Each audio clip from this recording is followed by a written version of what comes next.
E o Brasil está novamente garantido na Copa do Mundo, como era de se esperar, né, Matheus? E é isso, vamos começar o primeiro episódio do Papo de Camisa 10. Eu sou o Lucas Piraro. Eu sou o Matheus Sueiro. E está começando o primeiro Papo de Camisa 10 aqui pra gente falar. E, cara, hoje tem muito assunto pra gente comentar, mas vamos começar logo de cara, né, com o grande assunto dessas últimas 2 semanas, que é Ancelotti na seleção, né, Matheus? Grande Ancelotti na seleção, fazendo, para alguns, algo meio duvidoso, um jogo meio perplexo, só defensivamente sólido. O Ancelotti fez excelentes partidas defensivamente, ataque nem tanto assim, mas é questão tudo de encaixe, é questão tudo de tempo. Temos uma excelente estreia do Alexandro, zagueiro demais, cara. Muito, zagueiro do Lille, foi um zagueiraço nas 2 partidas. Outros nem tantos, como é o caso do Alexandro, lateral do Flamengo. Duvidoso, né? Desde a convocação já tinha gente comentando sobre isso, né? Sim, o Wanderson também não foi tão bem, né? Mas vamos falar da primeira partida. Primeira partida que foi um 0x0 meio amargo, assim. Lá em Guayaquil. Sim. O Brasil não atacou tão bem. Então foi um jogo meio... como estreia do Ancelotti defensivamente, como eu... Recapitulando, foi excelente, foi um jogo onde a seleção encaixou defensivamente, querendo ou não, mesmo sem laterais, né, que lateral é o grande problema da seleção, mas defensivamente a dupla de zaga Alexandro e Marquinhos foi absurda. Sim. Foi uma grande dupla de zaga. Cara, concordo 100%, é isso. A gente tem que ter paciência, apenas os 2 primeiros jogos, e eu acho que a gente pode comentar, é que assim, o Ancelotti assumindo a seleção, né, ele não vai sentir pressão, né, cara? O cara comandou o maior clube da história, que é o Real Madrid, já comandou Milan, comandou Bayern de Munique, é um técnico ultra consolidado. Então ele não vai tremer na base, mesmo na seleção que é a maior seleção do mundo, pentacampeã, a gente sabe disso. Só que, cara, ele pegou um time que não tem base nenhuma. Era um catadão com o Dorival Júnior, era um catadão ainda maior com o Fernando Diniz, e um catadão bizarro com o Ramon Menezes, aqueles 5, 6 jogos que o Brasil teve no comando ali, que foi assim, pavoroso, péssimo de um treinador, nem no Sub-20 consegue fazer um bom trabalho. Então assim, ele herdou um desastre. A seleção brasileira, do Dorival, né, especialmente, que é o último trabalho pré-Ancelotti, era um completo desastre, tomou um 4x1 vergonhoso para a Argentina, uma das maiores vergonhas da história da nossa seleção. Então o Ancelotti vem, assume primeiro jogo, um jogo difícil, o Equador uma das melhores equipes dessa eliminatória, tem um time muito consistente, um meio campo muito forte, a zaga ali também muito estabelecida. E, cara, ele falou, primeiro jogo, vamos aqui, tem pouco tempo de treinamento, vou encaixar bem essa zaga, no ataque a gente vê ali, vamos tentar as melhores alternativas. Então, sim, o Brasil não conseguiu criar muito bem, não foi uma grande partida, né, Matheus? Todo mundo comentando, deu sono, que não foi uma partida legal de assistir, o Richarlison não acertava um domínio, Nada, cara. A gente pode até depois falar os jogadores que cresceram, né, com o Ancelotti, e os jogadores que, assim, os que saíram em alta essa data FIFA foi os que saíram em baixa, né? O Richarlison acho que vai ser o caso, assim, mais fácil até de definir. Mas priorizou uma zaga consistente, como você disse, Marquinhos e Alexandro, assim, encaixaram com perfeição. Wanderson e Alexandro muito seguros na parte defensiva, poderiam talvez atuar melhor ofensivamente, mas isso também é outro papo para mais pra frente. Mas enfim, criou essa solidez defensiva e, cara, contra o Paraguai, conseguiu criar bem. Teve ali seus momentos, poderia até fazer um pouco mais, um 2x0, um 3x0 até, não sofreu defensivamente, então uma partida bem consistente, pode não ter enchido os olhos, mas cara, foi sim uma partida boa e com alguns destaques, né, Matheus? A partida contra o Equador, como o Lucas falou, foi uma partida assim que deixou a desejar, foi um jogo meio chato, e eu quero pontuar várias coisas que, independente da fase que o Casemiro volante esteja, cara, o cara sempre vai jogar bem pela seleção. Tem que ser titular, né? Eu acho incrível, cara. Joga eu demais. acho incrível. E também ajudou, né? Ajudou muito. Defensiva. O Gerson também, pra mim, foi o destaque do primeiro jogo. Jogou muito. Fazendo um jogo sólido, um jogo absurdo, assim como o Alexandro, recapitulando de novo, né? Alexandro que foi, cara, uma surpresa. Cara, eu acho que é o cara que sai mais por cima, né? Cara, o Alexandro, ele voou. Ele saiu muito por cima. Ele, cara, absurdo a partida dele. E o Casemiro, apesar da fase, ele, cara, pela seleção, ele demonstra habilidade. Ele pratica o futebol, sabe? Então ele é aquele... Faz amor, né? Exatamente, cara. Então, voltando também, que no primeiro jogo a gente também tava sem Rafinha. Sim, que ele tava suspenso. Sim, que pra mim é o melhor jogador da seleção nessa temporada, nessa atual temporada. É um jogador que a gente necessita dele, ainda mais sem o Neymar, ele fazendo o meio ali. Então, também estamos sem o Rodrigo, que tá lesionado. Então, Endrick fora, querendo ou vários não, desfalques. exatamente, a gente teve vários desfalques nessa data FIFA. No primeiro jogo a gente teve o Rafinha, que pra mim, no segundo jogo, apesar de fazer uma partida abaixo, ainda deu pra ver a diferença que ele fez, sabe? Não sendo o Rafinha do Barcelona, mas ainda assim dá pra sentir ali que ele fez uma partida diferente. Vinícius Júnior fazendo gol contra o Paraguai também. E, cara, outro destaque, né? Até contra o Equador, que não foi uma grande partida, mas o Vini, ele chamou responsabilidade, ele fez um bom jogo. Exatamente, dá pra ver a diferença dele de mais treinadores com o Ancelotti. Total, Parece cara. que com o Ancelotti funciona. jogo Apesar, encaixa. sim, apesar, igual eu falei, de não ser o Vini do Real Madrid, a gente tem que entender que é os 2 primeiros jogos do Ancelotti pela seleção brasileira. Foi um jogo assim que deu pra ver a diferença. Acho que todo mundo viu. Mesmo pessoas sendo satisfeitas, não dá pra falar que foi uma seleção mal treinada. Como o Lucas falou, foi tudo desencaixado. Foi... O Ancelotti chegou... Exatamente, tava uma bagunça. O Ancelotti chegou, tá arrumando ainda. E, cara, eu tô bem expectativo daqui pra frente. O Brasil com o Ancelotti, que bateu na tecla, na verdade, né? O Brasil, ele bateu na tecla ali, ó. Porque o Ancelotti tava...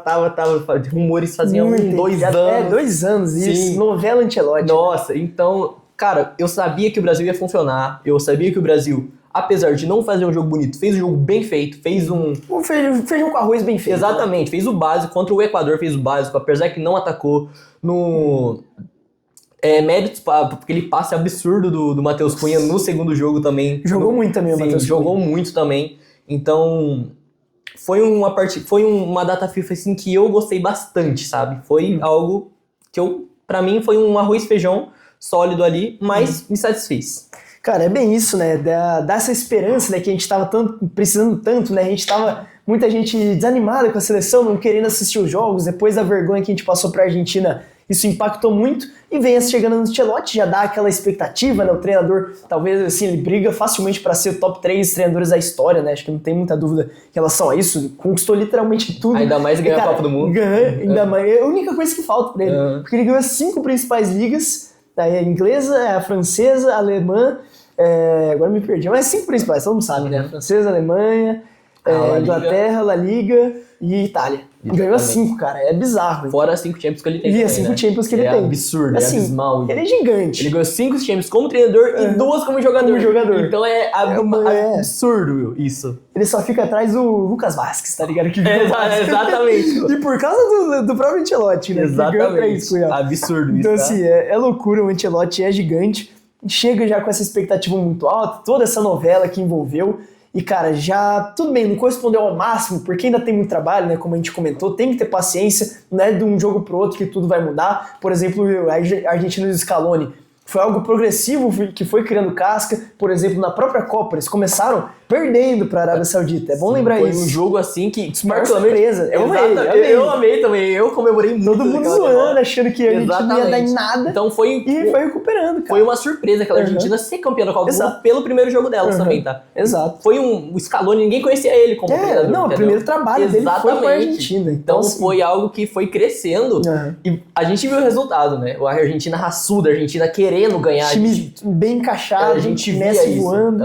Por isso que a Argentina tá o que ela tá hoje, entendeu? Eu creio que com o Brasil não pode chegar parecido, que estilos de jogo são diferentes. Sim. Só que o Ancelotti, cara, pode ultrapassar isso e o Brasil se tornar uma seleção consolidada, que nem era anos atrás, sabe? Sim, é bem isso. A gente tá, com o Tite a gente conseguiu ver a estabilidade, né, de dominar a América do Sul, ganhava tudo aqui, conquistou a Copa América em 2019, até a Olimpíadas que não era o Tite, mas conseguimos finalmente conquistar, né, ganhamos em 2016 e também a Olimpíada de Tóquio em 2021. Então, assim, a gente conseguia dominar, né, com o Tite, as 2 eliminatórias perfeitas, né, basicamente invictos, melhor defesa, melhor ataque, tudo ali bem encaixado, só que na Copa não conseguiu corresponder, né, até por conta desse crescimento absurdo da Argentina, com o Messi jogando absurdo, o time jogando em função do Messi, e agora o Ancelotti assume, e aí a gente tem que ver também a questão do Neymar, né, porque o Messi foi esse cara ali, a referência técnica, o time que jogava pra ele. Agora não sei se o Ancelotti vai ainda apostar no Neymar ou se ele vai colocar o Vini Júnior como esse centro das atenções, já deu pra ver que funcionou muito nessa data FIFA. Ele conseguiu evoluir muito nesses 2 primeiros jogos aí, contra o Equador acabou, o Brasil não produziu muito ofensivamente, mas ele tava lá, ele tava tentando, ele teve bons dribles, gerou situações de jogo, enquanto o Paraguai fez o seu gol, participou também, foi pra cima, não teve medo, arriscou o jogo inteiro, que é a característica principal do Vini. Então, assim, tem pontos muito positivos, Com essa vitória, o Brasil chegou ali aos 25 pontos, né? Tá atualmente na terceira colocação e já garantiu vaga para a Copa do Mundo de 2026, que agora o que nos resta, né, Matheus? É sonhar, porque, cara, afinal, sonhar não custa nada. Ah, isso mesmo, Lucas. Eu acho muito importante ressaltar também que essa seleção, a seleção da Argentina também, eu gosto muito de lembrar, porque ninguém dava nada pra ela na Copa, né? Ela chegou recém ganhando a Copa América. A Copa América de 2021, em cima do Brasil. Então ela começou a ganhar essa Copa América, e aí todo mundo, a mídia inteira, viu ela como favorita junto com a França. A França. Tanto é que, e o Brasil também. Tá? O Brasil estava ali, lógico. E eu quero ressaltar também que na Copa de 22, o Brasil não tinha feito os bons jogos. O Brasil tinha feito eliminatórias impecável em primeiro lugar. Foi absurda, invicta, junto com a Argentina também. E foi... A gente se decepcionou justo no primeiro jogo contra a Suíça. Primeiro foi contra a Sérvia. Foi contra a Sérvia. A Suíça foi com o gol do Casemiro. Foi o segundo jogo, isso. Contra a Sérvia, naquele gol absurdo do Richarlison. E a gente acabou decepcionando, porque a gente passou aquela fase de grupos, eu não vou falar na sorte, só que foi com 2 golaços, assim, sabe? Então, 2 achados. Exatamente. Desempenho, apesar dos resultados até terem sido positivos, né? Vencer Sérvia e Suíça, que são 2 seleções ali médias da Europa, mas são 2 seleções boas, né? Times bem organizados, com bons jogadores. Mas a gente esperava o Brasil convencendo mais. Exatamente. E não aconteceu, e teve o jogo contra o Camarões, tudo bem, era o time reserva, mas a gente perdeu e ficou aquele gosto amargo. Exatamente. Né? Por isso que eu quero ressaltar antes que com o Tite o Brasil vinha crescendo tanto nas eliminatórias, dominou, na Copa América 2019 a gente ganhou, 2021 a gente foi finalista, mas a Copa do Mundo, aquele Brasil não se provava.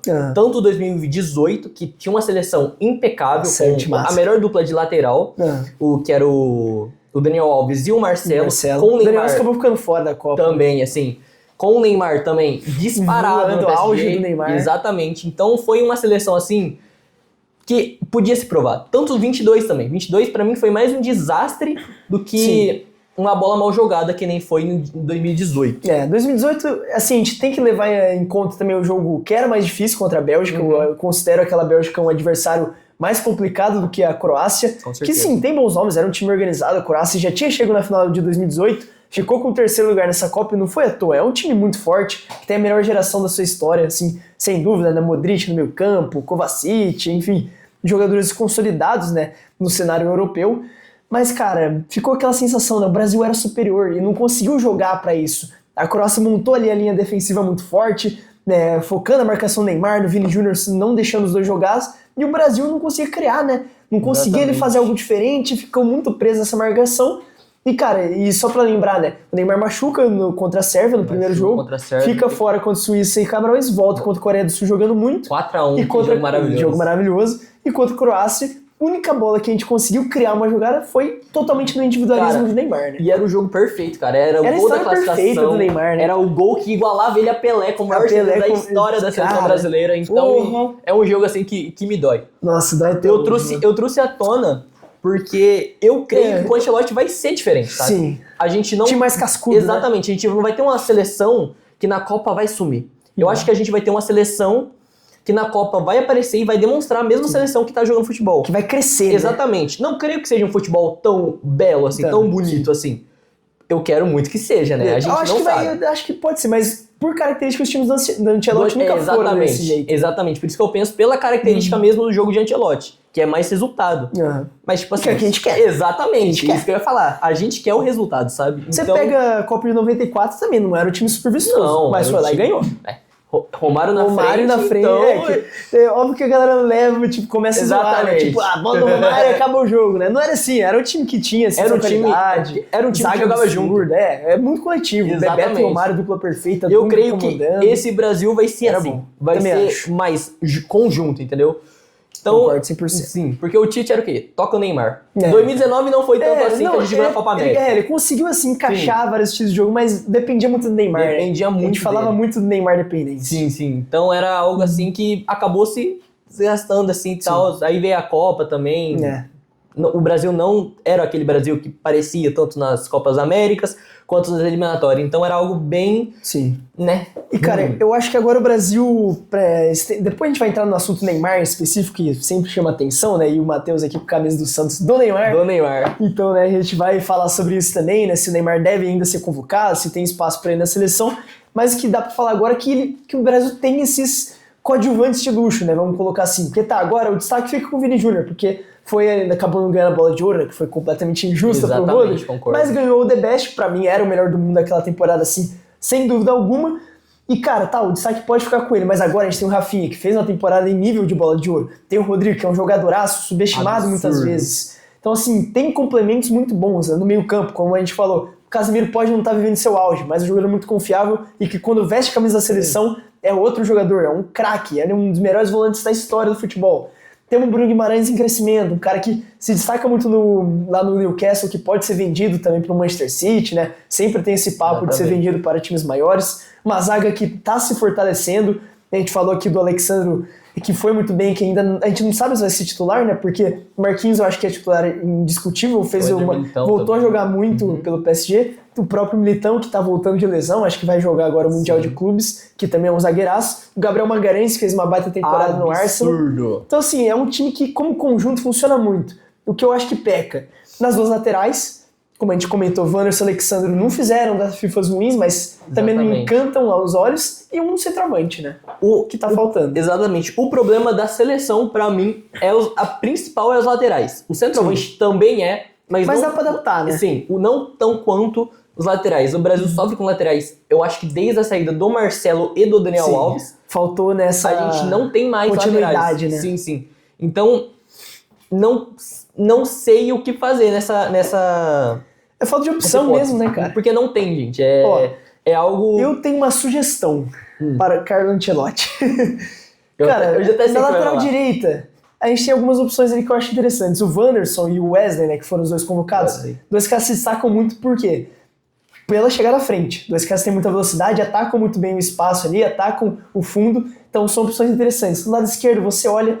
Cara, o Alexandre, funciona ali, ele pode funcionar como terceiro zagueiro. Então minha sugestão, você tem ali Marquinhos jogando muito, Alexandre jogando muito, Gabriel Magalhães jogando muito, faz esquema de 3 zagueiros, cara. Colocar os laterais bota ali, exato. Coloca ali o Wesley pro lado direito como esse ponta ali, né, mais livre, e aí no lado esquerdo você deixa um zagueiro mais fixo. Então você forma ali uma linha de 3, aí o lado esquerdo fica livre ali pro Vini Júnior atacar, com esse zagueiro meio que compondo ali como lateral. Pode até ser o próprio Alexandre, porque ele tem característica mais defensiva mesmo e funciona assim. Então eu acho que é uma adaptação aí que o Ancelotti já tá fazendo nesses 2 jogos, que pode funcionar bem e potencializar, né, esses jogadores de ataque. O estilo de jogo do Wesley mesmo é frente, né? É aquele lateral de ataque, que é o que falta para a seleção brasileira. Sim, falta atacar os lados, né? A gente não vê isso. Exatamente. Então, o Alexandre para trás é uma boa opção para a seleção. Fazer o que nem a Inter de Milão faz na Itália, né? Tanto é que foram finalistas da Champions assim. Então, a gente prefere lembrar, né? Exatamente.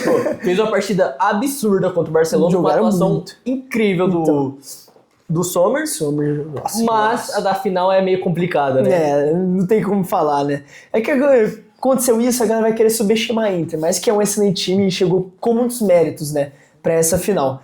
Mas enfim, então vamos fazer um apanhado geral aqui dessa primeira data FIFA, pegar até a convocação aqui, e daí a gente entra no assunto Neymar, né, Matheus? Esse assunto é complicado. Você acha que ele tem que voltar para a seleção? Ele estando minimamente disponível ali, num ritmo físico um pouco melhor, ele deve ser convocado? Eu acho que ele deve, só que tem uma visão do Neymar antes do Ancelotti e depois do Ancelotti. Eu não sei como vai funcionar o estilo de jogo do Neymar com o Ancelotti, de verdade, eu não tenho essa mentalidade, só que antes do Ancelotti o Brasil era realmente muito dependente do Neymar. Não que o Brasil não seja hoje, só que você vê um jogo mais consolidado do Ancelotti. Você vê o estilo de jogo dele, funciona. Dá esperança. Exatamente. Né, eu gosto de ressaltar o estilo de jogo dele defensivamente. Pra mim foi impecável. Impecável. O Alisson, exatamente. O Alisson não passou nenhum lance, assim. Então foi algo que o Brasil realmente não sofreu. Não sofreu, Mas creio eu que o Neymar é o principal jogador de seleção. É o principal... Por mais que o Neymar possa estar machucado, cara. O Neymar com uma perna, ele é o Neymar, entendeu? Ele sobressai muito, né? Exatamente. Você pode não gostar ou não dele. O cara realmente, ele é diferente. Ele acha passe, que eu torço pro Santos, né? Sou santista. Ele acha passe, cara, que você fica, em choque, entendeu? É que aquilo, né? Quem vai finalizar o Tassiano, o Então, Guilherme. esse é o problema do meu peixão, pô. Mas na seleção brasileira, pô, a gente tem Vai ser o Vini exatamente. Júnior, Rafinha. A gente tem o Gabriel Martinelli, Martinelli que outro que joga muito. fez uma partidaça contra o Paraguai, tá? O próprio Matheus Cunha também é uma opção boa ali. Então, cara, o Neymar, nessa seleção do Ancelotti, ele pode agregar e muito. Não é pode só agregar lá ser um jogador comum, porque ele não é, cara. Sim, ele vai fazer uma diferença tão grande ofensivamente que vai, tipo, estruturar a seleção brasileira. Vai consertar a ofensividade que a gente não teve no jogo contra o Equador. Então, ele vai melhorar demais, assim. Por mais que ele esteja em processo, assim, voltando de uma lesão de 2 anos, cara, que é muito tempo. É muito tempo. Se adaptando, estando no futebol brasileiro, que eu gosto muito de ressaltar isso, que é um futebol diferente, é um futebol mais raçudo, não é muito físico. Muito físico. Então, é diferente. Eu acho que o Neymar vai voltar para a seleção e a gente pode sonhar, tá? Dá pra sonhar. A gente pode sonhar bastante, porque esse Neymar que tá voltando é um Neymar totalmente, uma versão totalmente diferente dele. Então, cara, esse que é o aspecto, né? É que, assim, tecnicamente ele sobressai muito. Eu acho que isso ninguém vai discordar, que tá tudo bem, a galera pode falar ali da vida pessoal dele, que eu não gosto de entrar nesse tipo de coisa, que aqui a gente tá analisando futebol, né? Fofoca a gente deixa para outras pessoas. Exatamente. Aqui a gente fala sobre futebol. E, obviamente, a gente tem que levar em conta, sim, essa questão extra-campo do Neymar, porque falta dedicação, falta o preparo físico maior, tem toda essa questão das lesões que a gente sempre ressalta, mas que tecnicamente ele sobressai muito. E é o que você comentou, cara, não tem um jogador da seleção brasileira que chegue perto do nível, da qualidade que ele tem. Por mais que o Vini Júnior esteja num grande momento, melhor do mundo, o Rafinha também, mas ainda assim, cara, ninguém chega ao nível do Neymar, o que ele pode oferecer. Esse playmaker que ele virou, né, especialmente no PSG, como camisa 10, um cara que tá em todos os lugares do campo ali, com muita liberdade dentro do ataque. Então, assim, tendo ele à disposição, eu não consigo deixar ele de fora. Desfile pra em campo, mim, ele né? tem que ser convocado. Desfile em campo, exato. Sou Corinthians, mas, cara, o Neymar é foda. Não tem como, cara. Ele joga muita bola, espero que nunca mais... Se puder machucar quando tiver contra o Corinthians também, machuque, mas... Os 2 jogos não jogou contra o Corinthians porque tava machucado. Jogou porque tava machucado e quando jogou tomou uma salva no Mateuzinho também.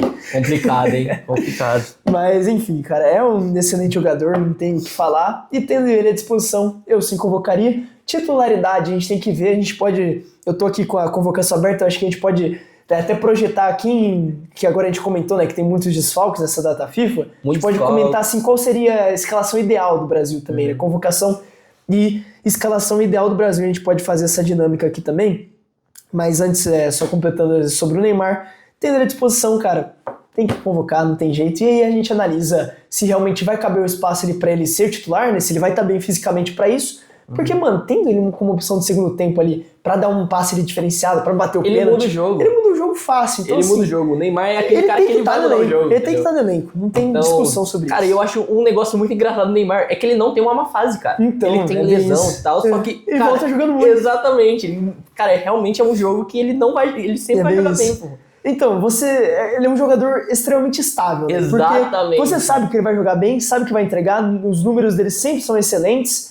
A questão é se ele vai estar em campo. Quando ele está, ele corresponde. Então, ele estando disponível, tem que jogar porque ele vai sim corresponder. Isso se demonstrou na Copa de 22. Exatamente. Machucou no meio, voltou e jogou pra caralho. Jogou muita bola. E quase levou a gente pra semifinal. E assim, o jogo pena aquele contra a jogo, Argentina, velho. Se a gente passa aquele jogo... Cara, aquele jogo ia ser um dos jogos que eu ia parar e falar cinema, assim, tá? Cinema. Então é algo...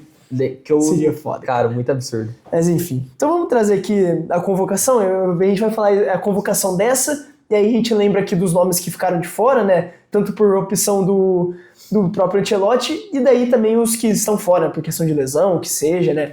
Enfim, daí a gente vai tentando montar aqui a convocação ideal. Acho que pra gente, e também meio que pensando com a cabeça do Ancelotti, daí a gente monta a escalação e a gente parte para os outros assuntos. Então, como goleiros aqui, né? Nessa convocação tivemos Alisson do Liverpool, Bento do Al Nassr e o Hugo Souza do Corinthians. Você mudaria alguma coisa aqui? Voltaria o Ederson, o Léo Jardim, muita gente fala. Você faria alguma mudança? Eu sou contra o Hugo Souza, cara. Eu acho que é incontestável. A temporada que ele faz, cara, aquela final do Paulista, querendo ou não, cara, foi... Aquela defesa de pênalti do Rafael Veiga foi algo que, pô, ele se mostrou ali, sabe? Então foi... Querendo ou não, por mais que seja o Campeonato Paulista, foi uma final assim, que foi uma final grande, foi uma final que ele se mostrou goleiro assim, então eu acho muito legal ele tá a essa disposição na seleção brasileira. O Alisson, eu defendo muito ele, eu acompanho muito ele no Liverpool. Por mais que ele não tenha atuações milagrosas, até porque não tem como ter, porque todas as bolas que vão no gol não são indefensáveis, que vão ele defende. É bem isso, cara. Então eu sou muito fã dele no Liverpool, ele fez uma baita partida na Champions contra o PSG. As duas partidas foi pra mim uma das melhores atuações de goleiros que eu já vi na minha vida. Então aquela partida foi demais, mano. Nossa, absurdo.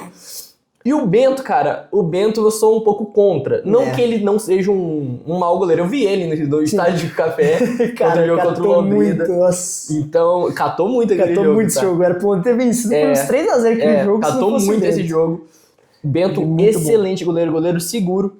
Porém, eu iria de Léo Jardim. O Ederson não sei se tá machucado. Ele tava machucado nessa. Mas eu iria de Léo Jardim nessa data FIFA. Porém, pra mim, a ideal é Alisson. Eu acho que o Ederson e eu vou de Hugo Souza. O Hugo Souza tá se mostrando muito goleiro. Um goleiro que ele não era no Flamengo, né? Mas ele tá sendo um goleiro muito consolidado dentro do Corinthians, né?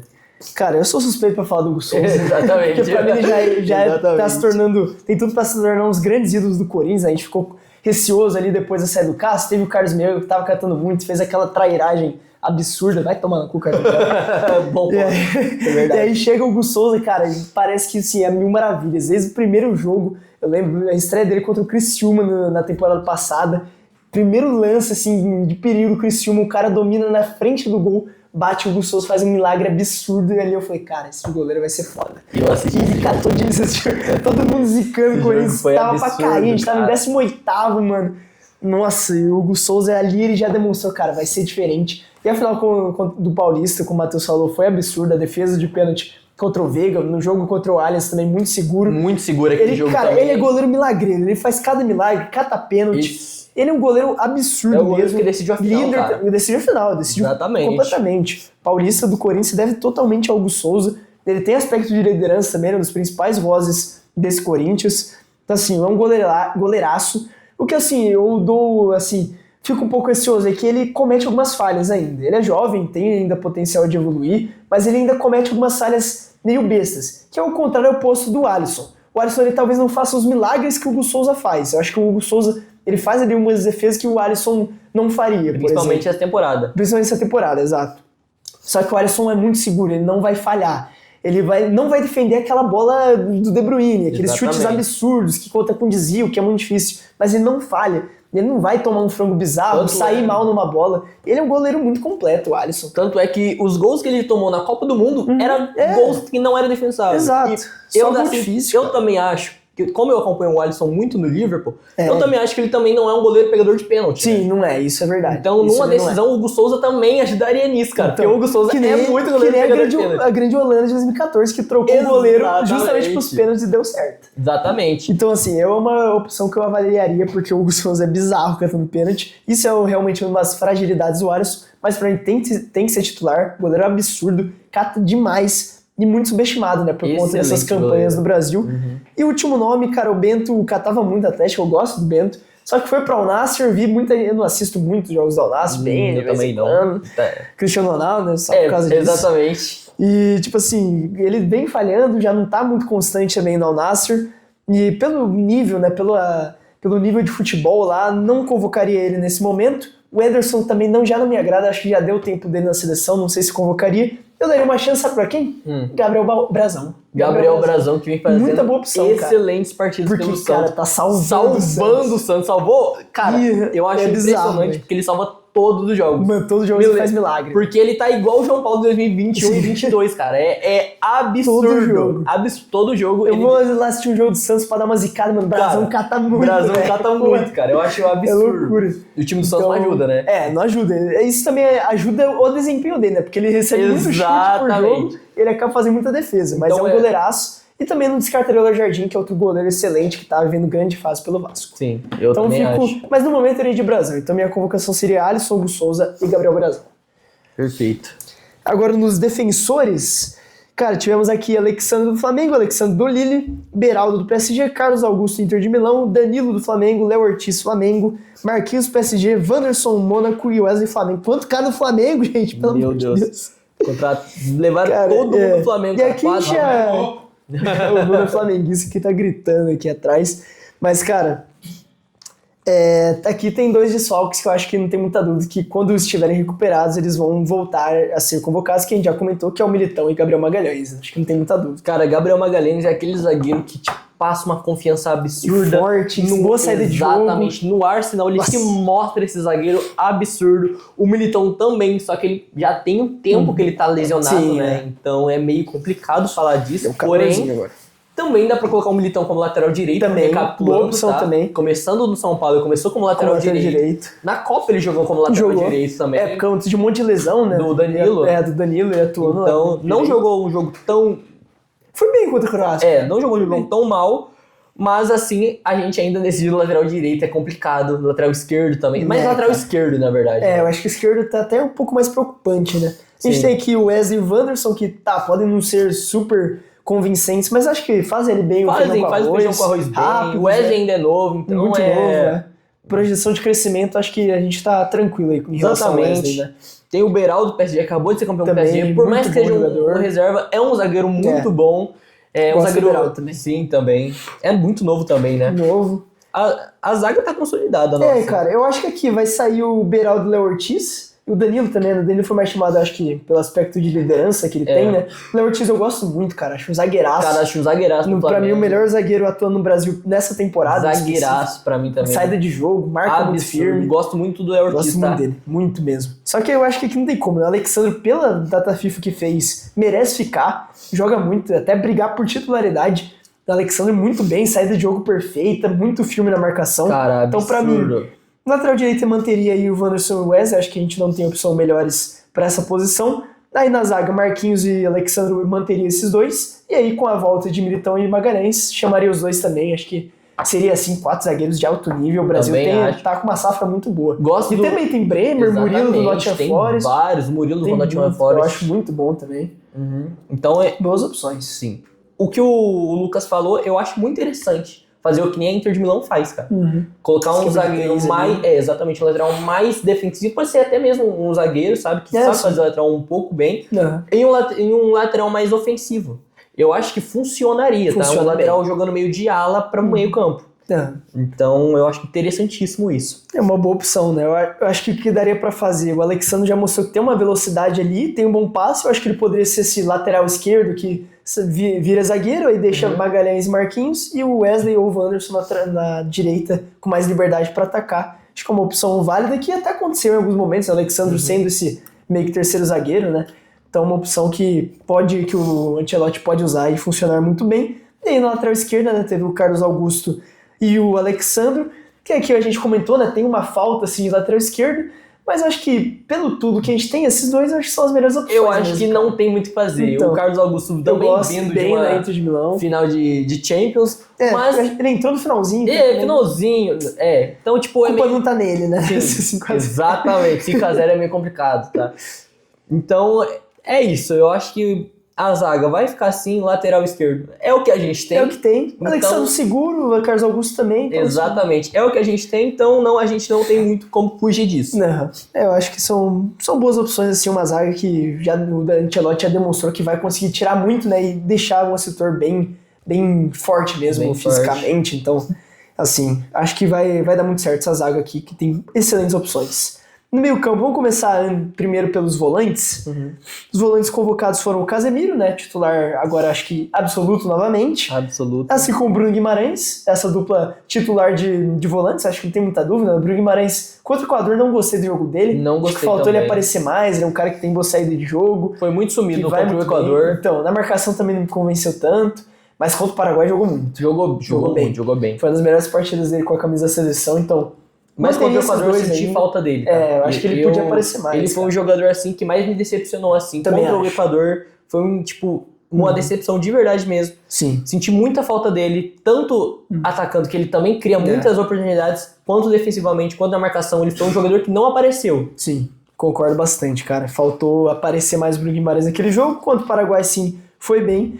Então, ainda manteria, porque eu acho que de nome ele também é o mais consolidado e no Newcastle ele joga uma barbaridade. Baita bola. Aí no banco temos o Andrei Santos, que surpresa essa convocação, né? Fez uma baita temporada lá no Strasbourg, que agora tava pra voltar pro Chelsea. Exatamente. Acho que no Mundial ele tá inscrito já. Tá inscrito. Né? Então o Andrei Santos voltando aí pro Chelsea. Assim, daí temos o Ederson também da Atalanta, que fez uma muito boa temporada lá, e o Gerson, né? São essas 3 opções. Aí tem o Andreas Pereira, que é um pouco mais pra frente. Pra né? frente, sim. Que eu gosto muito do Andreas Pereira, que não foi relacionado pro último jogo contra o Paraguai. Eu não sei se ele volta pra Eu não sei se ele volta, mas eu gosto muito do Andreas Pereira. Eu acho ele... Exatamente. Eu acho que ele encaixaria ali também, mas consolidado, cara, eu acho que também não teria espaço pra ele, sabe? Então é meio complicado. Ederson da Atalanta. Adoro esse jogador, ótimo jogador, muito bom jogador. Eu lembro na final da Europa League do ano passado, ele destruiu aquele Bayer Leverkusen que tava... Ele marcou o Virtus, né? Marcou o Virtus. Nossa, marcou então aquele jogo pra mim, foi quando eu conheci ele, foi quando eu comecei a precisar mais dele. Pra mim, Jogou no Corinthians. Jogou no Corinthians, jogava mal. Jogava mal no Corinthians. Então é um jogador assim que caberia um espaço se evoluir taticamente, tecnicamente. E eu gosto, é bom jogador. Gerson também, vem consolidando do Flamengo. Vai pro Zenit agora, né? Vai pro Vamos Zenit. ver se isso vai afetar, né, as convocações, se o Ancelotti vai levar isso em conta também, mas ele joga muito. Sim, a torcida do Flamengo, inclusive, ficou um pouco pistola com ele. Segunda vez que ele vaza. Exatamente. Segunda vez. Complicado. Gerson joga bom, mas é marrento também. É marrento. Pelo amor de Deus, vamos marra. E tem o Andrei Santos, né? Então, cara, o Andrei Santos, ele não entrou muito, né? Ele entrou contra o Equador ali, jogou bem pouco. Mas o Ancelotti elogiou muito ele pelos treinos, um cara que marca muito bem, aparece bem ofensivamente. Se não me engano, ele teve 10 gols na temporada para um segundo volante, isso é muita coisa. Cara, ele me lembra muito o Paulinho, cara. Ele me lembra muito o Paulinho. Nossa, cara. Paulinho que fazia partidas boas com a seleção. Com a seleção, ele jogou muito. Então, eu gostava muito. Maravilhoso aquele Paulinho lá de Barcelona. Barcelona, nossa, absurdo que ele jogava, mano. Paulinho era muito bom de bola. O Andrei Santos tem muitas características que me lembram. Então, assim... Acho bem interessante esse jogador. Agora, voltando pro Chelsea, acho que tem o potencial de se desenvolver cada vez mais. Também é novo, né? E novo também, acho que tem 21, 22 anos. Então muito é novo. jovem. Tem potencial gigante. Como eu acho que, cara, tá muito bom nessa parte aqui de volantes. Eu não lembro, assim, se teve uma falta muito grande, alguém que eu senti de volante a gente tá muito bem, então... Cara, eu acho que eu manteria esses aqui. Eu acho que são boas opções, né? De meia, assim, eu acho que a gente tem a opção do Paquetá, se ele voltar a jogar bola em algum momento, né? Já jogou muito, mas... Aquele meia, assim, que realmente cria meio campo, tipo, raiz. Raiz. A gente precisa desse meio campo raiz. O Andreas Pereira faz um pouco desse meio campo raiz, mas ainda não é o que a seleção precisa. Exato. Ele ainda joga muito como segundo volante. Sim, ele ainda joga, exatamente. Então, vamos ver, mas ainda acho que tem potencial de evoluir ainda. E nos atacantes tivemos na ponta direita o Antony e o Estevão. Na ponta esquerda, Gabriel Martinelli e Vini Júnior. O Rafinha como esse cara que pode atuar em várias funções, ele jogou até mais com camisa 10, né, no jogo contra o Paraguai. E também Matheus Cunha e Richarlison ali mais como centroavantes. Né? Apesar que o Matheus Cunha já nesse jogo também ele é um cara de muita movimentação, ele tá jogando como segundo atacante, que ele já vinha fazendo no Wolverhampton essa função, jogou muito nessa temporada. Comprado agora pelo United. E, cara, gostei muito da partida dele contra o Paraguai, acho que merece continuar ainda. Cara, o Matheus e Cunha, eu ainda tinha um pé atrás com ele. A partida contra o Paraguai se consolidou pra mim. Ele, muito bom jogador, fez uma partida pra mim muito boa.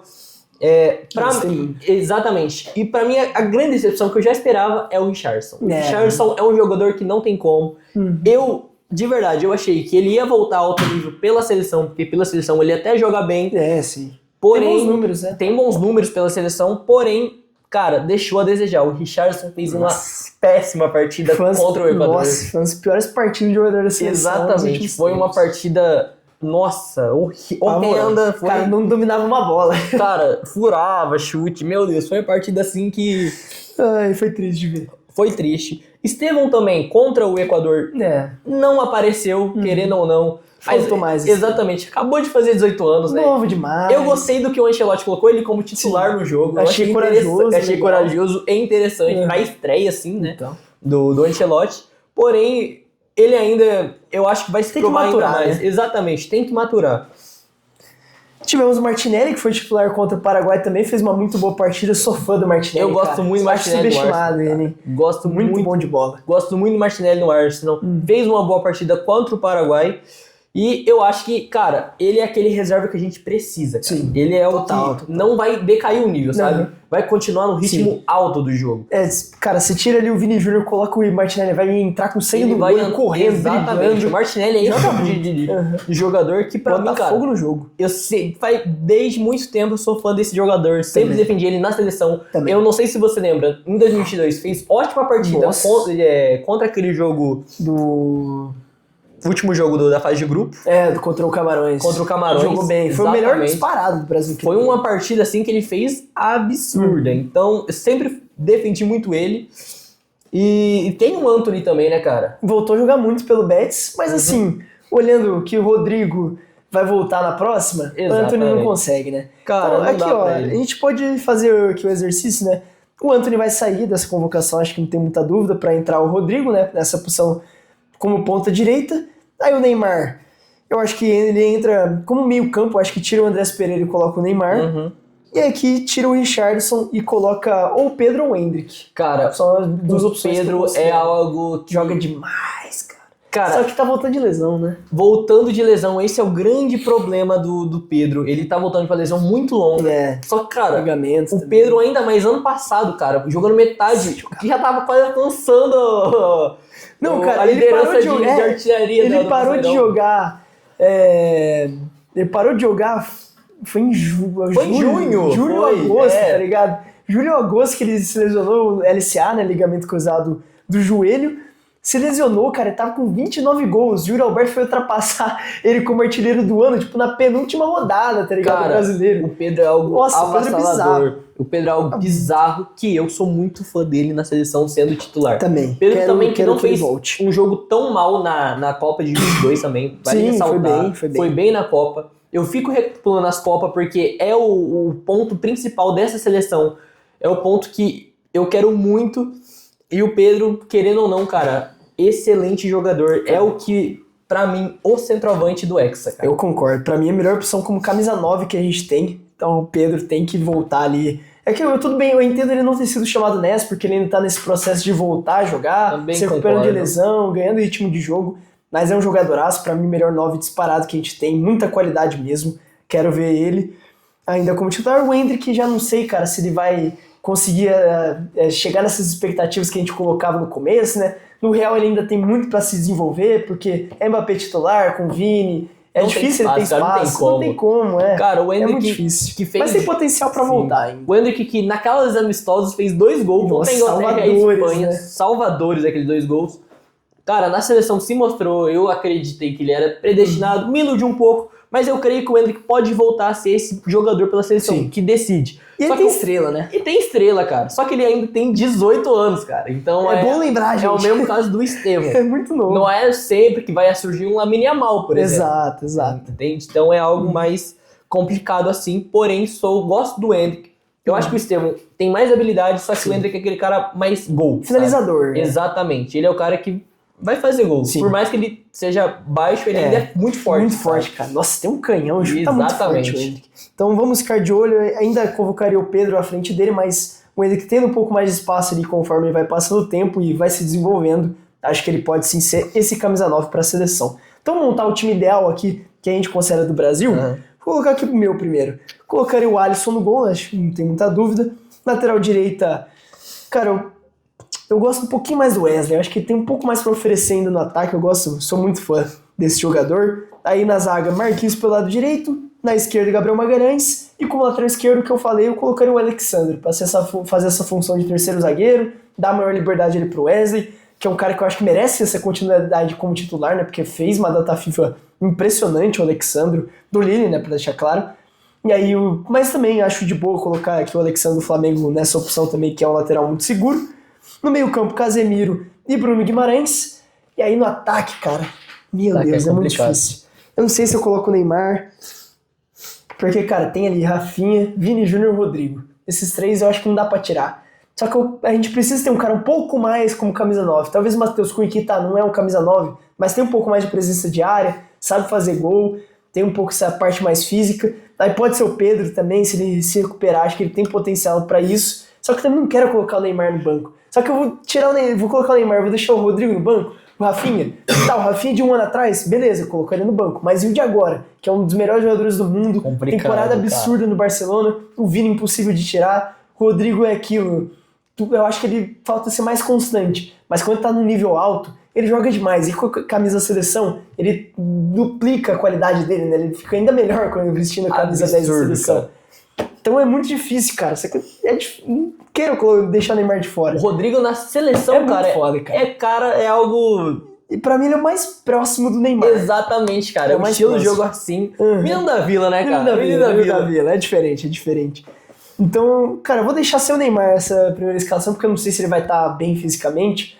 Então fica Alisson, Wesley, Marquinhos, Gabriel Magalhães, Alexandre Lille, Casemiro, Bruno Guimarães, Rafinha, Rodrigo, Vini e Matheus Cunha nesse momento. Mas pode ser o Pedro. Matheus Cunha. Eu vou um pouco diferente do Lucas. Eu vou com o Alisson no gol, que eu acho que unânime essa escolha. Sim. Defensivamente, cara, a gente tem excelentes opções, cara. Eu tô me baseando muito por essa data FIFA, por essa data FIFA, mas eu iria de Wesley do Flamengo na lateral direita, dupla de zaga. Pra mim, hoje, eu iria de Alexandre do Lille, cara. Eu acho que eu manteria a zaga, só trocaria o Wanderson pelo Wesley. Pelo Wesley. E então eu iria de Marquinhos e Alexandre. Marquinhos, recém-campeão de Champions. Jogando muita bola. E eu colocaria o Alexandre do Flamengo na lateral esquerda, com o pé atrás, só que fazendo aquele lado mais defensivamente. Concordo. Dupla de volantes. Pra mim, eu iria de Casemiro e Bruno Guimarães. Eu acho que também é outra unanimidade. Pode ser o Gerson no Mas lugar do eu Guimarães, pensei em colocar o Gerson no que lugar do também Bruno joga Guimarães, muito. Nossa. que tá em uma ótima fase. Não sei como ele vai se sobressair no Zenit, É. mas aqui no Brasil o cara tava jogando fino da bola. Fino da bola. No meio atacante, cara, eu vou ter que ir de Neymar. Não, eu acho justo. Não tem como eu ir de Neymar. Ponto esquerda, pra mim, é Vinícius Júnior. Na centroavância ali, cara, centroavância, adoro falar esse centroavância. Cara, eu vou ter que ir de Pedro. Joga muito, cara. Ele tá no 100%, não tenho dúvida. Eu só tô fazendo essa conjuntura que eu não tenho certeza se ele vai voltar a jogar aquela bola, tá O ligado? Matheus Cunha, Mas eu vejo ele como mais um centroavante não de área, mas um centroavante que fica mais segundo atacante mesmo, entendeu? Boa opção pro segundo tempo. Exatamente. E na ponta direita, cara, eu não vou ser clubista, eu queria muito o Rodrigo, só que a fase que o Rafinha tá é absurda. Como você... Tranquilo. Bateu um espinho aqui, rapaziada, caramba. Como você falou, ele fez uma temporada de bola de ouro. Essa jogou demais. Jogou muito. Então, pra mim, eu iria de Rafinha. Então, ficaria Alisson, Wesley na lateral direita, Marquinhos e Alexandre do Lille e Alexandre do Flamengo na lateral esquerda. Os Alexandros. Dupla de volância, eu iria de Bruno Guimarães e Casemiro. Casemiro, cara, na seleção... Monstruoso. Não tem como, Ele cara. é foda. Casemiro é foda. Meio atacante eu iria de Neymar, obviamente. Cara, não tem como. Na ponta esquerda, Vinícius Júnior, Pedro e Rafinha. Esse seria... Massa. Exatamente. Esse seria a minha seleção ideal. Do Hexa. Se Deus quiser, o do Hexa. Amém. Tomara. Vamos ver, Brasil garantido, como a gente já comentou. Próximo jogo, dia 8 de setembro, contra o Chile. Que agora não lembro o estádio que vai ser esse jogo. Mas enfim, e o último jogo contra a Bolívia para fechar, mas assim, só para cumprir tabela, fazer os testes ali necessários. E eu acho depois segue a preparação. Eu acho interessante o Ancelotti testar novos caras, sabe? Trazer gente diferente. Exatamente. Eu queria ver também. Pegar Contra a Bolívia, cara, bota time reserva. Exatamente. Testa treinar gente que não tem experiência, porque, querendo ou não, a Copa tá chegando. Cara. Exato, cara. Agora é hora de testar o máximo possível e achar o time titular ideal. Agora é muito decisivo para isso. Eu acho que o Ancelotti vai sim conseguir. Se vai ganhar a Copa é outros 500, porque Copa é muito previsível, é momento, cara, é ali a tradição, envolve muita coisa. Copa do Mundo é algo muito específico. Muito difícil da zebra como exato. ganhar. Croácia, cara. Chegou perto, mas chegou muito perto, mas não tinha como. Muito mais time. Aquela França consolidada lá. Exato. E como teve a Copa do Mundo, a gente tá falando da Copa do Mundo das seleções, vai começar agora a Copa do Mundo de clubes da FIFA, né? Copa do Mundo de clubes da FIFA. Cara, vamos aqui trazer então, pra gente dar nossos pitacos sobre essa grande competição, primeira edição desse Super Mundial, né? Cara, tô muito empolgado, acho que vão ter excelentes jogos. A gente vai comentando aqui, a gente vai fazer o primeiro panorama inicial, Só que assim, a gente vai comentando semana a semana sobre os jogos também, né? Conforme aí os episódios, pra gente traçar tudo certinho. Mas vamos começar aqui falando quem a gente acha que classifica em cada grupo. A gente faz os confrontos ali nas oitavas, né? Pra a gente ir definindo. Isso, entra no simulador, por favor, que eu acho que fica mais fácil. Mais fácil. Você vai colocando no simulador. Eu vou trazer aqui os grupos, você fala quem você acha que classifica aí os 2 primeiros. Grupo A, de Al-Ahly, Porto, Inter Miami e não fala o nome desse outro time. Exatamente. A Cara, porcada! pra mim, quem passa em primeiro é o Porto, com muitas dúvidas, tá? Porque o time do Palmeiras, querendo ou não, eu não sei o que o Abel faz, eu não sei se o time do Palmeiras joga bem ou joga mal, o time do Palmeiras é muito imprevisível, só que eu acho que o Porto vai ir pra primeiro e o time do Palmeiras vai em segundo. Cara, eu acho que o Palmeiras classifica em primeiro, cara. Vou deixar o clubismo de lado Cara, nessa. é complicado. Porque se fosse o Porto ali de uns 2 anos atrás, que era um time mais constante, eu acho que até realmente ia conseguir ganhar. Mas é um Porto que perdeu jogadores importantes, né? O Meditaremi, que era um grande destaque lá, tranquilo. Sérgio Oliveira, alguns jogadores importantes, né? Eu vi o Diogo Costa, o goleiro, que é o goleiro titular, inclusive, de Portugal também, tá fora desse primeiro jogo aí contra o Palmeiras. Então, assim, eu acho que o Palmeiras vai acabar classificando em primeiro. Com dor no coração. Mas vai ser legal de ver esse grupo, né? Palmeiras contra o time do Messi. Cara, vai ser legal ver o Gustavo Gomes marcando o Lionel. O Messi, isso é absurdo. Inclusive, o time do Messi vai ficar em último nesse grupo, tá? O Al-Ahly vai dar um cacete. O Al-Ahly é um time chato. Chato, mano. Chato. Ultra campeão no Egito. Intercontinentais ele sempre deu trabalho. Sim. Então é um time chato. Inclusive, já ganhou do Palmeiras, né? Já ganhou do Palmeiras, 2020. Bom lembrar. Bom lembrar isso. Grupo B, esse aqui é um dos grupos mais legais, cara. Atlético de Madrid, Botafogo, esse grupo, Paris Saint-Germain e Seattle Sounders. Não vai dar pro fogão, rapaziada. Rapaziada, tem que fazer, né? PSG em primeiro, Atlético de Madrid em segundo. Tem dúvida, né? Não vai ter como. O Botafogo não vai nem tentar. Cara, é um grupo que eu bati o olho. Quando saiu, eu falei... Fogão, vai ser legal com esses jogos. Exatamente, não tem como, cara. E o que importa é competir. Exatamente. É o que vai dar pro Botafogo. Grupo C, esse grupo aqui é aleatório também. Auckland City, Bayern de Munique, Boca Juniors e Benfica. Cara, eu vi o Auckland City, eles têm um valor de mercado de todo o elenco, juntando todos os 26 jogadores do elenco deles. Custo total desses todos é de 3,5 milhões de euros. Cara, o Félix Torres é mais caro. Isso que eu ia falar, o Félix Torres é mais caro que o elenco inteiro do Auckland City. Tá aí, isso é absurdo. Mas é um saco de pancada esse grupo, que vai dar Bayern primeiro, acho que não tem dúvida. E aí o duelo fica entre Benfica e Boca. O Boca é um time, assim, que não tá vindo também numa fase tão boa. Mas, assim, é o Boca Juniors, querendo ou não. Tem tradição, só que vai dar Benfica. Vai dar Benfica. Vai dar Benfica, acho que não tem muito o que fazer aqui pro nosso Boca, não. Esse grupo D é interessantíssimo, tá? Bom grupo, tá? Chelsea, Flamengo, Esperance e Los Angeles FC. Esperance também, que é um time totalmente aleatório. Da Tunísia. Exatamente. Muito aleatório, mas também um time bem tradicional, né? No continente africano.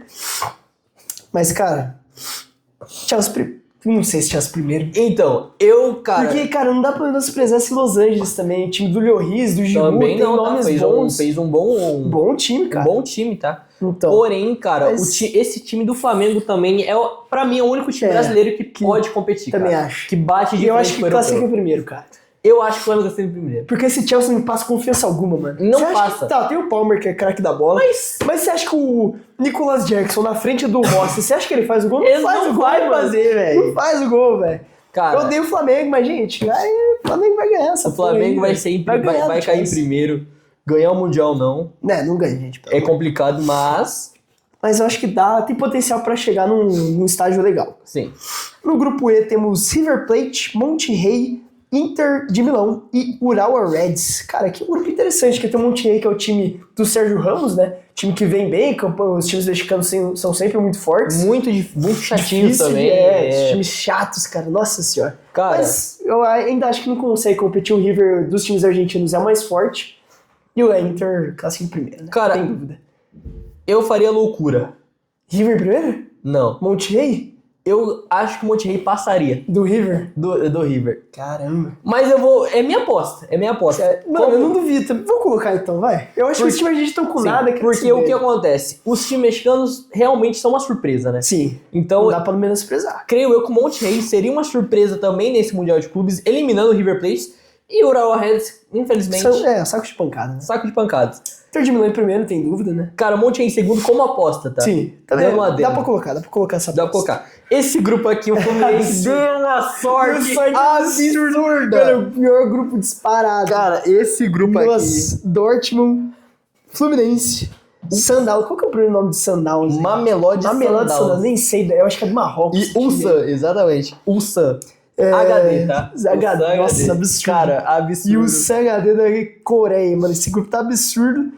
Cara, é que o Borussia também não tá num grande momento, mas o Fluminense é um time muito fraco. O Fluminense não tem como. Vai passar porque os outros times são horrorosos. Cara, não tem como. Vai ser muito legal. Lembrando que o Borussia fez 3 gols no Barcelona, tá? Nas quartas de finais. Não, bom time. O Guirassy joga demais. Absurdo. Travantaço. Exatamente. Mas... não vai dar pro Fluminense. Exatamente. Não vai dar pro Fluminense. Segundo lugar, o Fluminense vai passar, tá? Uhum. Melhor que o Botafogo, que nosso fogão. Mas, fogão. Infelizmente, não vai dar. No grupo G temos Al Ain, Juventus, Manchester City e qual que é esse WAC, velho? O Wydad Casablanca. Grande Casablanca. Grande Casablanca. Mas aqui o Juve tá num momento péssimo. O Al Ain é um time chatinho, mas acho que não consegue competir. City em primeiro, apesar de também não estar no grande momento. Juventus em segundo. Aqui é o grupo sem graça. Aqui é o simples. Grupo sem graça, né? Sem graça. Cara, esse aqui é um grupo... Tá, tem o Real Madrid que a gente já coloca primeiro, né? Em unanimidade. Unanimidade. Só que os outros três eu acho bem equilibrado. O Hilal, o melhor time da Arábia, sem dúvidas. Pachuca, um bom time do México, que deu um cacete no Botafogo. Exatamente. Ano passado. E o Salzburg, que é o europeu mais fraco, que é um time arrumadinho, mas não dá pra colocar nada além disso. Eu iria ficar nessa disputa de Al Hilal e Pachuca. Também acho que são os dois mais fortes. Porém, eu não sei decidir, Lucas. Eu acho que o Hilal passa, hein, cara. Eu penso muito no Al Hilal também passando. Por mais que o Pachuca seja um time chatinho, bom time organizado. O Al Hilal ainda também tem um time mais consolidado assim. E tem peças melhores, né? E tem peças melhores, importantes falar. Cara, o Malcom ali, o Salem Aldazara lá joga muito, Milinkovic Savic, Rubem Neves. Pô, um baita de um time. Então é um baita de um time. E fechou assim então. Fase de grupos. Vamos agora para os confrontos de oitavas, a gente vai decidindo aqui o resto, né? Começa por... Vamos de Al Hilal e City primeiro? Al Hilal e City. Cara, complicados aqui, não tem muito o que fazer. Realmente é City, não vai ter como. Apesar do Al Hilal poder surpreender, mas acho que o City vai estar bem... Vai estar arranhado pra ganhar esse título. Eles vão querer muito esse Mundial aí pela temporada bem fraca que fizeram. Exatamente. Fluminense e Inter de Milão é um negócio, cara, inimaginável. Lembrando que o Fluminense já fez um amistoso contra a seleção da Itália. Cara, absurdo! E não vai nem muito tempo isso. Contra a Pirma. Não vai nem muito tempo isso. Não, 2012, 13, cara, tá absurdo genial. Isso. Mas não vai dar pro nosso fusão aqui, cara. Inter de Milão vai dar um cacete no nosso fusão. Chelsea Bayern. Jogaço. Pronto, é interessante. Era pra ser o Flamengo, tá? Se passasse segundo, então, era pra ser o Flamengo. Tem boa chance de ser o confronto, né? Flamengo e Bayern, jogaço também. Mas o Bayern... Harry Kane, né? Não tem como. O Bayern Harry Kane campeão de título, então é meio complicado. Atlético de Madrid e Porto. Atlético, né? Atlético tá... Cara, tá num momento, hein? Tô gostando desse time do Atlético. Cara, tá um time. Sou fã do Simeone. Filho, demais. Exatamente. Joga muita bola. Julián Álvares. Cara, coloca o Atlético como um dos grandes times aí que vai chegar mordido pra ganhar. Vai chegar longe, tá? Esse Atlético. Bom time. Nossa, deu alergia. Desculpa aí, rapaziada. Agora, aqui a gente vem pra Juventus e Real Madrid. O Juventus tá mal, hein? Não tem como. O Juventus tá mal. Vamos de Real, né? Não tem como. Não tem Juve aí nem sei o que tá fazendo. Nem sei o que tá fazendo esse Mundial aí. Coitado da esse confronto é muito aleatório. Monterrey e Borussia Dortmund. Que era pra ser o River Plate. Eu não consigo duvidar do Monterrey passar desse jogo. Vamos colocar essa aposta aí? Cara, eu vou de Monterrey. Aqui, ó. Monterrey e Real Madrid. Sérgio Ramos contra o Real. Maravilhoso. Cara, de verdade. Genial. Por mais que o Borussia ainda tenha um time assim, eu tô gritando muito Monterrey. Eu acho que não vai longe assim, só que a minha aposta é assim. Eu acho que pode surpreender. Time bem arrumadinho esse Monterrey. Benfica e Flamengo. Aqui eu acho que vai dar Mengão. Vai dar Mengão. Vai ser o brasileiro que vai chegar mais longe. Eu acho que é unanimidade. E o único também.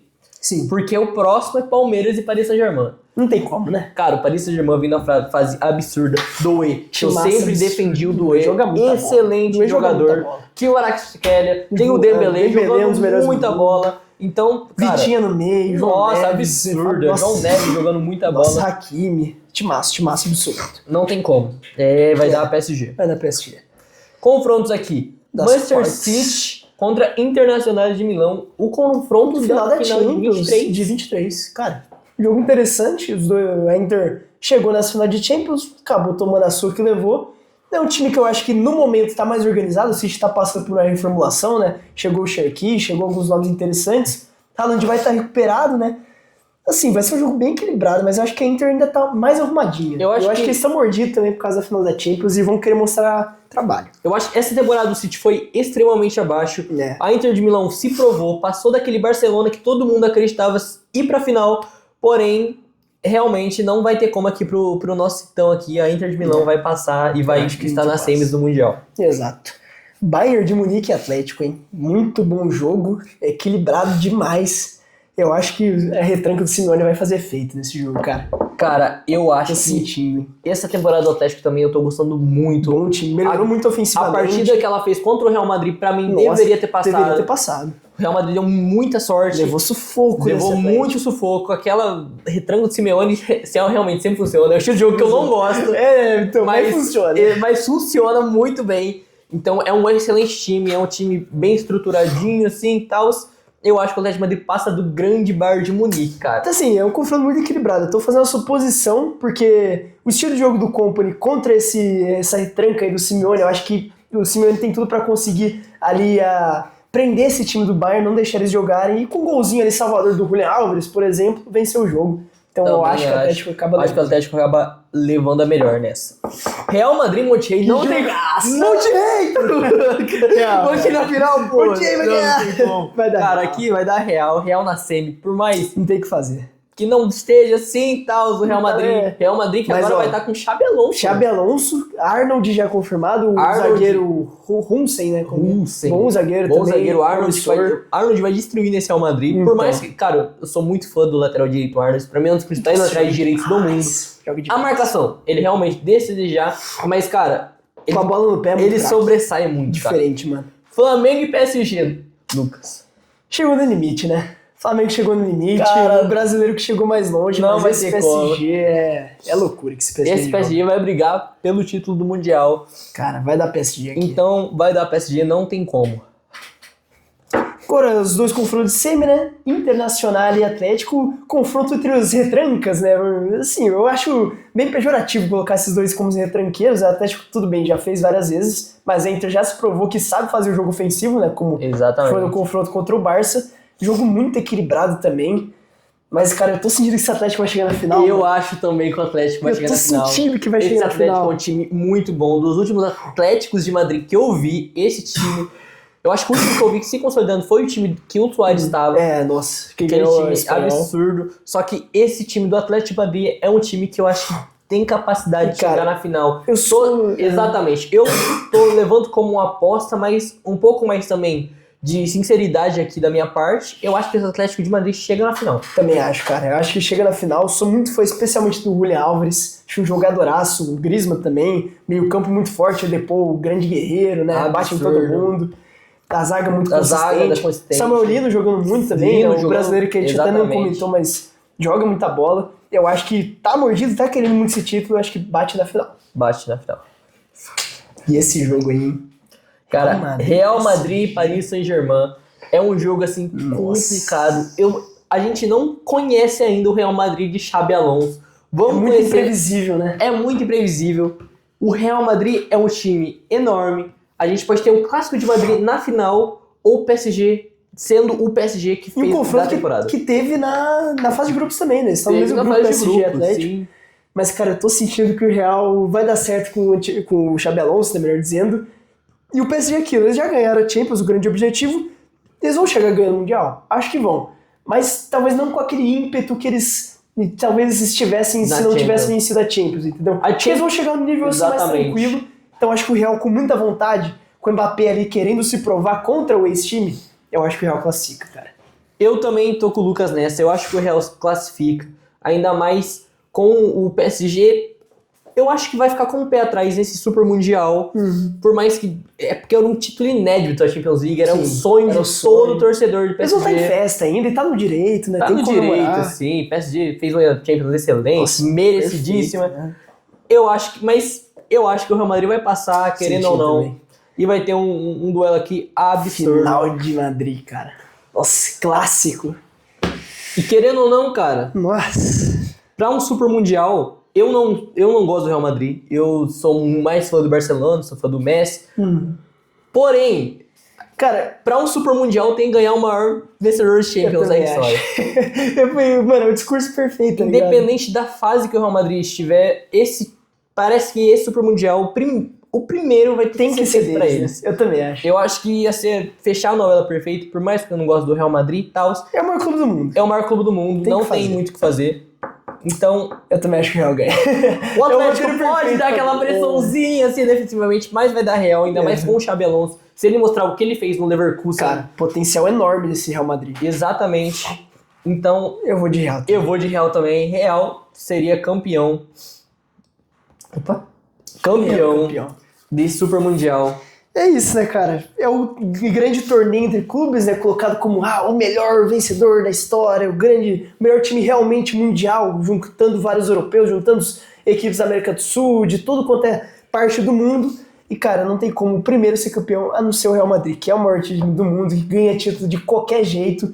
Pode ser que talvez nem seja tão convincente esse futebol, mas eu tenho certeza que o Real vai chegar longe. É um time absurdo.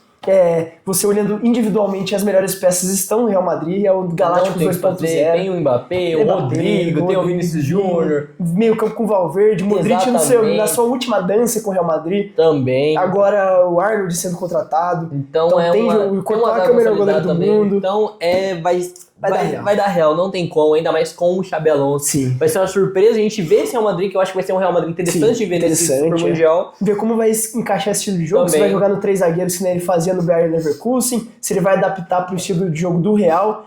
É muita coisa, realmente estou muito curioso para ver esse trabalho do Xabi Alonso. Exatamente. O Atlético Madrid, eu acho que chega longe pelo estilo retrancado do Simeone.